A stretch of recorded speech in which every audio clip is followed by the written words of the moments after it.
નમસ્તે વિદ્યાર્થી મિત્રો, હું છું ભાર્ગવ લાઠિયા અને સ્વાગત છે તમારું આપણી આ એજ્યુકેશનલ એક્સપર્ટ યુટ્યુબ ચેનલ ઉપર.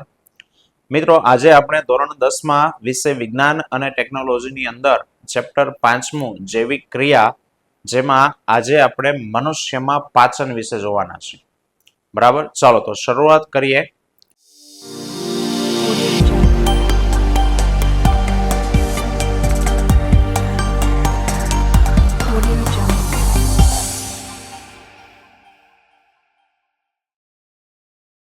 કે ભાઈ મનુષ્યનું પાચન તંત્ર અથવા તો મનુષ્યમાં પાચન સમજાવો તો, અથવા પોષણ, મનુષ્યમાં પોષણ સમજાવો. ચલો વાત કરીએ કે ભાઈ સૌથી પહેલા તો કે ભાઈ મનુષ્યમાં પાચનની ક્રિયા સાથે સંકળાયેલા અંગોથી જે તંત્ર બને એને પાચન તંત્ર કહેવાય. પાચનની ક્રિયા સાથે સંકળાયેલા અંગોથી બનતું તંત્ર, તંત્ર એટલે અંગનો સમૂહ, એને કહેવાય પાચન તંત્ર. કયા કયા અંગો આવે મનુષ્યના પાચન તંત્રની અંદર? તો કે એની વાત કરીએ એની પહેલા તો કે આપણા મુખથી શરૂ કરી અને મળદ્વાર સુધીનો, મુખથી શરૂ કરી અને મળદ્વાર સુધીનો આખો જે માર્ગ છે ને એ આખો સળંગ માર્ગ છે. હા, કેક સાંકડો છે, કેક પહોળો છે, પણ એ આખે આખો સળંગ માર્ગ એને પાચન માર્ગ કે પછી પાચન નળી કે પછી એને પાચન ગુહા તરીકે ઓળખવામાં આવે. બરાબર. હવે મનુષ્યના પાચન તંત્રમાં તો કે સૌથી પહેલા વાત કરીએ તો મુખ અથવા તો મુખ ગુહા કહેવાય. ત્યારબાદ અન્નનળી, બરાબર, જઠર, નાનું આંતરડું, મોટું આંતરડું, મળાશય, મળદ્વાર, આટલા મુખ્ય અંગો કે જ્યાં જ્યાં આમાંથી ખોરાક પસાર થાય. પ્લસ એની સિવાય ખોરાકનું પાચન કરવા માટેની 3 ગ્રંથિઓ આવેલી છે જે ખોરાકને પાચન કરવામાં મદદ કરે, જેમાં મુખમાં રહેલી લાળ ગ્રંથિ, આ સિવાય યકૃત અને સ્વાદુપિંડ. તો આટલા અંગો ભેગા મળી અને મનુષ્યનું પાચન તંત્ર છે તે બને છે અને એમાં ખોરાકનું પાચન થાય છે. હવે ખાસ મિત્રો યાદ એટલું રાખજો કે આમાં ખોરાક પસાર ખાલી પાચન નળીમાંથી જ થાય, એટલે કે મુખ, અન્નળી, જઠર, નાનું અને મોટું આંતરડું, મળાશય અને મળદ્વાર, આટલા ભાગોમાંથી જ ખોરાક પસાર થાય. બાકીના ભાગમાં જે 3 કીધું એ મદદ કરે છે. રેડી? ચલો વાત કરીએ ખોરાકના પાચનની શરૂઆત કેવી રીતના થાય. તો કે સાહેબ સૌથી પહેલા મુખમાં પાચન, કે સૌ પ્રથમ આપણે હાથ દ્વારા ખોરાકને લઈ અને મોંમાં મૂકીએ છીએ. મુખની અંદર 3 વસ્તુ છે. એક છે દાંત, બીજું છે જીભ અને ત્રીજું છે લાળ ગ્રંથિ. હવે એમાંના જે દાંત છે એ ખોરાકને કાપવાનું, ચાવવાનું અને દળવાનું કામ કરે. અલગ અલગ પ્રકારના દાંત આપણા, બરાબર. શરૂઆતના ઉપરના દાંત, પછી રાક્ષસી દાંત આવે, ત્યાર પછીની બધી દાઢ કહેવાય. શરૂઆતના ઉપરના, નીચેના, એને છેદક દાંત કહેવાય, કાપવા માટે કામમાં આવે. બરાબર. તો દાંત દ્વારા આપણે ખોરાકને કાપીએ છીએ, ચાવીએ છીએ અને દળવાનું કામ કરે છે. લાળ ગ્રંથિની વાત કરીએ સાહેબ, લાળ ગ્રંથિ શું કરે? તો કે લાળ ગ્રંથિમાંથી લાળ રસ ઉત્પન્ન થાય. આ લાળ રસ તો કે પાણી જેવું જ પ્રવાહી છે, જે ખોરાકને પોચો અને ભીનો કરે, જેથી કરીને આ ખોરાકને આપણે સરળતાથી ગળી શકીએ. બરાબર. હવે તો કે લાળ રસની અંદર એક ઉત્સેચક આવેલો છે જેનું નામ છે એમાઇલેઝ. આ એમાઇલેઝ નામનો ઉત્સેચક, અંગ્રેજીમાં કહીએ તો એન્ઝાઇમ, એ શું કરે? તો કે આપણે જે ખોરાક ખાધો એ ખોરાકમાં જે કાર્બોદિત છે, કાર્બોદિત એટલે કે સ્ટાર્ચ, એનું પાચન કરી અને માલ્ટોઝ એટલે કે શર્કરામાં રૂપાંતર કરે. માલ્ટોઝ મોટો અણુ છે એને તોડીને એના નાના નાના અણુઓ, જેનું નામ છે માલ્ટોઝ અથવા શર્કરા, એની અંદર રૂપાંતર કરે. અને જીભનું મિત્રો કાર્ય છે કે ભાઈ જીભ છે એ આપણા મોંમાં ખોરાક અને લાળ એ બેને એકબીજામાં મિક્સ કરે. જ્યારે આપણે ખોરાક ખાઈએ ત્યારે અંદર ને અંદર ખોરાક છે તે વલોવાય છે મોંમાં, તો એ મોંમાં ખોરાક અને લાળ બંને એકબીજા સાથે મિશ્ર થાય, જેથી પેલો એમાઇલેઝ કામ કરી શકે. રેડી? ચલો હવે એક વાત આગળ વધીએ પહેલા કહી દઉં કે આપણે જે ખોરાક ખાય એમાં કાર્બોદિત, પ્રોટીન, ચરબી, વિટામિન, ક્ષાર ને ઘણી બધી વસ્તુ છે. જેમાં અત્યારે આપણે જે વાત કરીએ છીએ એ ખાલી કાર્બોદિત, પ્રોટીન અને ચરબીના પાચનની વાત કરીએ છીએ. બરાબર. કે આપણા શરીરમાં મોંમાં ખોરાક મૂક્યો એમાં કાર્બોદિત, પ્રોટીન અને ચરબી એના ખૂબ મોટા અણુઓ છે. પણ આપણું શરીર ડાયરેક્ટ એના ઉપયોગમાં નથી લઈ શકતું. અને એટલે જ્યારે જ્યારે આપણે ખાઈએ છીએ એની ખોરાક આપણા મુખ, અન્નળી, જઠર, નાનું મોટું આંતરડામાંથી પસાર થાય ત્યારે આપણું આ શરીર એને દરેક ભાગમાં તોડી અને નાના નાના ટુકડા કરે. એકદમ સૂક્ષ્મ ટુકડાઓ જ્યારે થઈ જાય ત્યારે એનું શોષણ આપણું શરીર કરી શકે. બરાબર, તો યાદ રાખજો, હજી તો કાર્બોદિત એટલે કે સ્ટાર્ચના અણુનું હજી પહેલી વાર પાચન થયું છે, પહેલી વાર ઈ તૂટ્યો છે. ચલો હવે તો કે હવે સાહેબ જેવો આપણે ખોરાક મોંમાં નીચે ઉતારીએ એટલે અન્નળીમાં આવે. પણ પ્રશ્ન એ થાય કે સાહેબ મોંમાં હતો ખોરાક ત્યાં સુધી આપણા કંટ્રોલમાં છે, પણ એકવાર ગળાની નીચે ઉતરો હવે ખોરાક શરીરમાં આગળ જાય કેવી રીતના? તો એક પ્રોસેસ થાય જેને કહેવાય તરંગવત સંકોચન, અથવા તો કહેવાય એને લયબદ્ધ સંકોચન. એટલે શું કે સાહેબ જ્યારે ખોરાક પાચન માર્ગમાં આગળ વધે ત્યારે પાચન માર્ગના જે ભાગો છે એ પોતાનું લયબદ્ધ, લય એટલે તાલબદ્ધ સંકોચન વિકોચન કરે. જ્યાં ખોરાક જાય ત્યારે એ ભાગ ખુલ્લે, ખોરાક જતો રહે એટલે ફરી પાછો સંકોચાઈ જાય, ખુલ્લે સંકોચાઈ જાય. આવી રીતના તાલબદ્ધ સંકોચન અને વિકોચન કરે.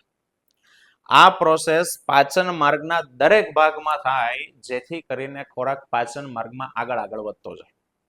અન્નળીમાં જ્યારે ખોરાક આવ્યો એટલે એ ભાગ પાસે ખુલ્લે, ખોરાક ત્યાંથી જતો રહે એટલે ફરી પાછો સાંકડો થઈ જાય.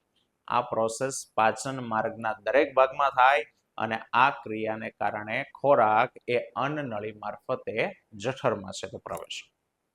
બરાબર, ચાલો હવે બીજું આવે જઠરમાં પાચન. કે સાહેબ ખોરાક જેવો જઠરની અંદર જાય એટલે જઠરની જે દિવાલ છે એ દિવાલમાં આવેલી જઠર ગ્રંથિઓ એમાંથી ખાસ પ્રકારનો રસ ઉત્પન્ન થાય જેને કહેવાય જઠર રસ. અને આપણા શરીરમાં આ જે જઠર રસ ઉત્પન્ન થયો એમાં 3 વસ્તુઓનું મિશ્રણ છે. એની અંદર એક છે હાઇડ્રોક્લોરિક એસિડ, બીજું એની અંદર છે શ્લેષ્મ અને ત્રીજું એની અંદર છે ઉત્સેચક જેનું નામ છે પેપ્સિન.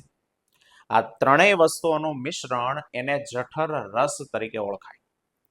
ચલો ત્રણેય શું કામ કરે એની વાત કરીએ તો સૌથી પહેલા હાઇડ્રોક્લોરિક એસિડ.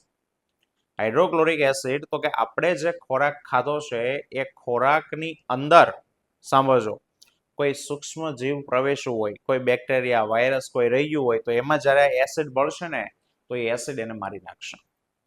એટલે હાઇડ્રોક્લોરિક એસિડનું કાર્ય છે તે ખોરાકની અંદર પ્રવેશેલા સૂક્ષ્મજીવોનો નાશ કરે છે. બીજું તો કે આપણા ખોરાક જે શરીરમાં જઠરમાં ગયો એના પાચન કરવા માટે આખું એસિડમય વાતાવરણ ઊભું કરી દીધું, એસિડિક માધ્યમ પૂરું પાડે. બીજું ખોરાકને એસિડિક બનાવશે, ખોરાકમાં એસિડ ભળી ગયો એટલે એ સ્વભાવે હવે એસિડિક સ્વભાવનો થઈ ગયો. બરાબર, અને એક ઉત્સેચક જેનું હમણાં આપણે નામ લીધું પેપ્સિન, હકીકતમાં એ ઉત્પન્ન પેપ્સિન નથી થતો, ઉત્પન્ન નિષ્ક્રિય પેપ્સિનોજન થાય છે. પેપ્સિનોજન નામનો એક પદાર્થ ઉત્પન્ન થાય છે જે પોતે નિષ્ક્રિય છે, કોઈ કાર્ય કરતો નથી, પરંતુ જ્યારે આ HCl એની સાથે ભળે તો એ HCl નિષ્ક્રિય પેપ્સિનોજનનું સક્રિય પેપ્સિનમાં રૂપાંતર કરે. અને કેટલાક ક્ષાર એવા છે કે સાહેબ આપણા શરીરમાં પાણીમાં નથી ઓગળતા, તો આ જે એસિડ છે ને ક્ષારને પોતાની અંદર ઓગાળે. બરાબર, તો આ એસિડની ભૂમિકા 2 માર્ક્સ માટે અલગથી આપણને પૂછે કે ભાઈ મનુષ્યના પાચનમાં હાઇડ્રોક્લોરિક એસિડની ભૂમિકા જણાવો, તો આ 4-5 મુદ્દા છે એ લખી દેવાના. ચલો હવે વાત કરીએ કે સાહેબ આ પેપ્સિનનું કામ શું છે. તો કે પેપ્સિન આપણે ખોરાક મોંમાંથી જઠરમાં જે આવ્યો છે એ ખોરાકમાં જે પ્રોટીન રહેલું છે તો એ પ્રોટીનને તોડી અને એના નાના નાના ટુકડામાં રૂપાંતર કરશે. એટલે કહેવાય કે ભાઈ પ્રોટીનનું અંશતઃ પાચન કરે. અંશતઃ એટલે થોડું.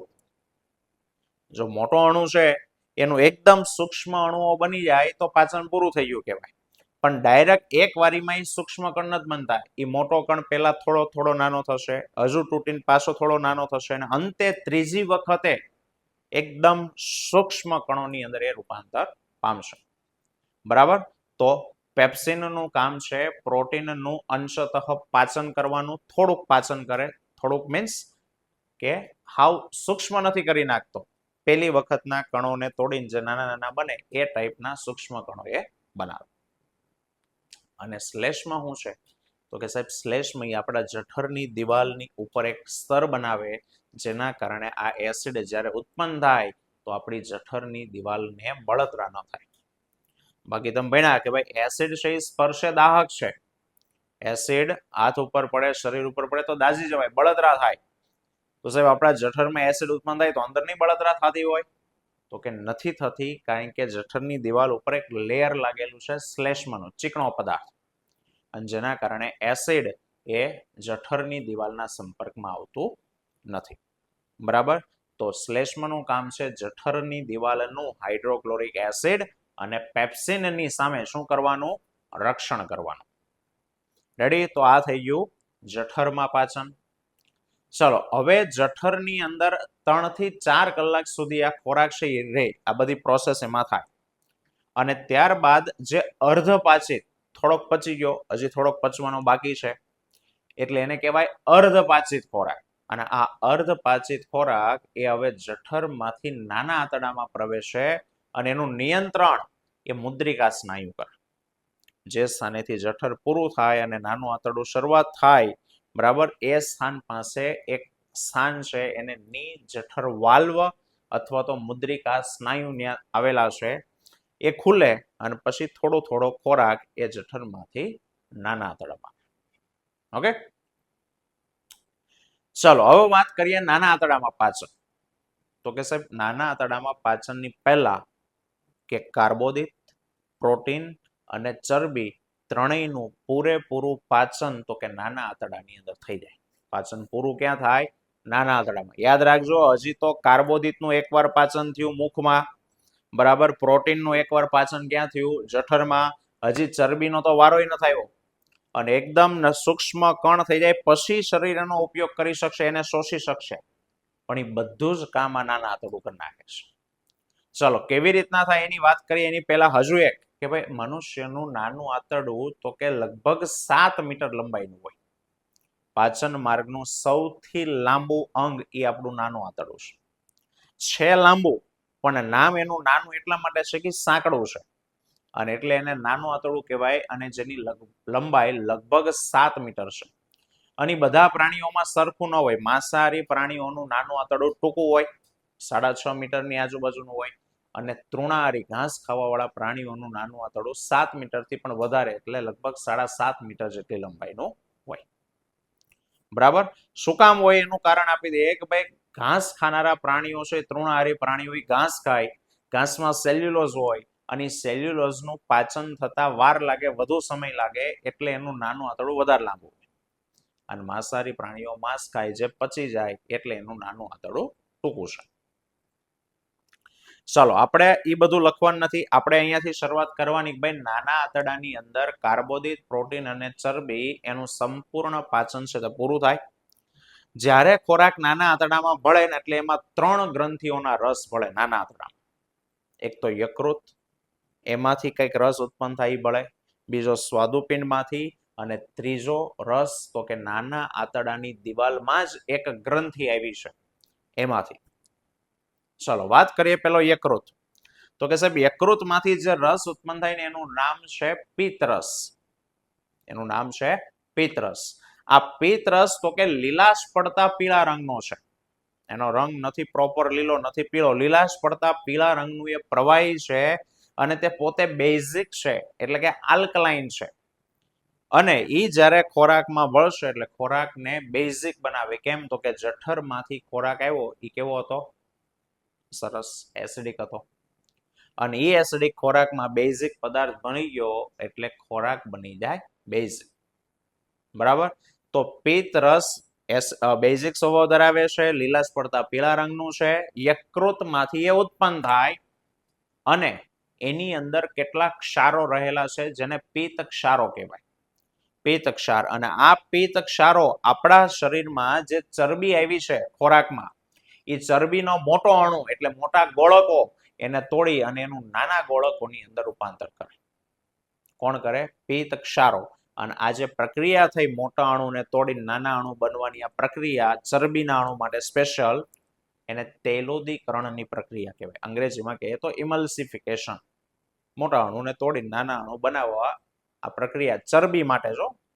એને ઇમલ્સિફિકેશન. ચાલો, ત્રણેયનું એક વાર પાચન થઈ ગયું. કાર્બોદિતનું પાચન ક્યાં થયું? મુખમાં એકવાર થયું. પ્રોટીનના પાચનની શરૂઆત ક્યાં થઈ? તો કે જઠરથી થઈ. અને ચરબીના પાચનની શરૂઆત ક્યાંથી થઈ? તો કે નાના આંતરડાથી થઈ. ઓકે, હવે વાત કરીએ ત્રણેયનું બીજી વખત પાચન કરે છે તો કે સ્વાદુપિંડમાંથી ઉત્પન્ન થયેલો સ્વાદુરસ. સ્વાદુપિંડમાંથી સ્વાદુરસ ઉત્પન્ન થાય. આ સ્વાદુરસની અંદર 3 ઉત્સેચકો છે. એકનું નામ છે એમાઇલેઝ, બીજો છે ટ્રિપ્સિન અને ત્રીજો છે લાઇપેઝ. એમાઇલેઝ, ટ્રિપ્સિન અને લાઇપેઝ, અને આ ત્રણેય ઉત્સેચકો કોનું પાચન કરે? તો કે એમાઇલેઝ ફરી પાછું કાર્બોદિતનું પાચન કરશે બીજી વાર. એકવાર લાળ ગ્રંથિમાં થયું, આ બીજી વાર એમાઇલેઝ છે નાના આંતરડાના સ્વાદુપિંડમાંથી સ્વાદુરસ ઉત્પન્ન થયો એમાં. બીજું છે ટ્રિપ્સિન, ટ્રિપ્સિન પ્રોટીનનું પાચન કરશે બીજી વાર. અને લાઇપેઝ તો કે લાઇપેઝ ચરબીનું પાચન કરશે.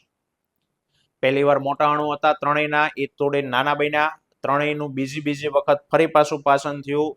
બરાબર, આ એમાઇલેઝ, ટ્રિપ્સિન અને લાઇપેઝે કર્યું. એટલે હજુ થોડાક વધુ નાના કણો બન્યા. પણ હજુ આપણું શરીર એનો ઉપયોગ કરી શકે એટલા સૂક્ષ્મ એ નથી. હવે આગળ વાત કરીએ તો સાહેબ, નાના આંતરડાની દિવાલમાં આવેલી એક ગ્રંથિ જેનું નામ છે આંત્રગ્રંથિ. અને આંત્રગ્રંથિમાંથી આંત્રરસ ઉત્પન્ન થાય. અને એ આંત્રરસની અંદર પણ 3 ઉત્સેચકો છે. અને એના નામ આપણને આપ્યા નથી એટલે યાદ નથી રાખવાના. એ 3 ઉત્સેચકો આ કાર્બોદિત, પ્રોટીન અને ચરબીનું અંતે નાના ઘટક બનાવી નાખે. કયા નાના ઘટક? તો કે કાર્બોદિતનું પાચન થઈ નાનામાં નાનો ઘટક એટલે ગ્લુકોઝ બનાવે. પ્રોટીનનું પાચન કરીને એમિનો એસિડ, નાનામાં નાનો ઘટક પ્રોટીનનો એમિનો એસિડ. અને ચરબીનું પાચન કરી ફેટી એસિડ અને ગ્લિસરોલની અંદર એ રૂપાંતર કરે. તો ત્રણેયનું અહીંયા સંપૂર્ણપણે પાચન છે તે પૂરું થઈ ગયું. હવે પાચન થયા પછીનું કામ આવે શોષણ.